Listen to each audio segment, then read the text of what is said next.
Breaking news చూస్తున్నాం. హైదరాబాద్ రాయదుర్గంలో ప్రేమోన్మాది ఘాతుకానికి పాల్పడ్డాడు. ప్రేమను అంగీకరించలేదని గోవర్ధన్ దారుణానికి ఒడిగట్టాడు. యువతి కుటుంబంపై విచక్షణారహితంగా దాడి చేశాడు.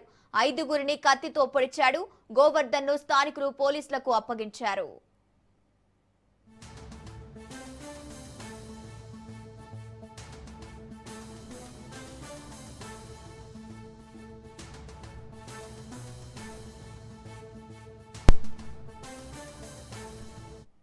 హైదరాబాద్ రాయదుర్గంలో ప్రేమోన్మాది ఘాతుకానికి పాల్పడ్డాడు.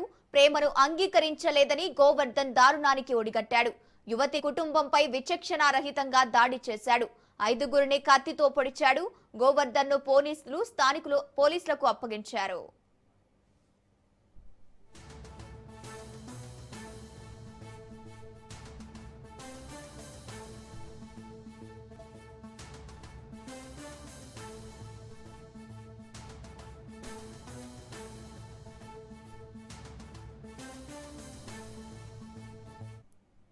ప్రేమను నిరాకరించిందని గోవర్ధన్ దారుణానికి ఒడిగట్టాడు. యువతి కుటుంబంపై విచక్షణారహితంగా దాడి చేశాడు. ఇక ఇదే అంశానికి సంబంధించి పూర్తి డీటెయిల్స్ మా ప్రతినిధి పవన్ ఫోన్ ఇన్ ద్వారా అందిస్తారు. పవన్, చెప్పండి. గోవర్ధన్ అనే యువకుడు కుటుంబ సభ్యులపై దాడి చేసినట్టు తెలుస్తుంది. ప్రస్తుతం గోవర్ధన్ పోలీసులు అదుపులోకి తీసుకున్నారా? ప్రస్తుతము గోవర్ధన్ ని నిందితుడిని పోలీసులు అదుపులోకి తీసుకున్నారు. మొత్తానికి చూస్తే ప్రేమ విఫలమైందని చెప్పి ఒకే కుటుంబానికి సంబంధించి 4గురి పైన యొక్క కత్తితో దాడికి కూడా పాల్పడ్డాడు. అయితే ఇందులో చూస్తే పక్కింటి బిల్డింగ్ పై నుంచి కూడా యువతి ఇంట్లోకి ప్రవేశించి నిందితుడు గోవర్ధన్ నిద్రిస్తున్న యువతి అక్క పూజిత పైన గొంతు కత్తి పెట్టి అరిస్తే చంపేస్తానని చెప్పి కూడా హెచ్చరికలు జారీ చేశారు. అయితే కాపాడబోయిన కృతిక ఆమె తల్లిదండ్రులు బాబాయిల పైన కూడా విచక్షణ రహితంగా యొక్క దాడికి కూడా పాల్పడ్డారు. అయితే ఈ యొక్క దాడిలో యువతి తల్లి ముఖం చేతికి తీవ్ర గాయాలయ్యాయి.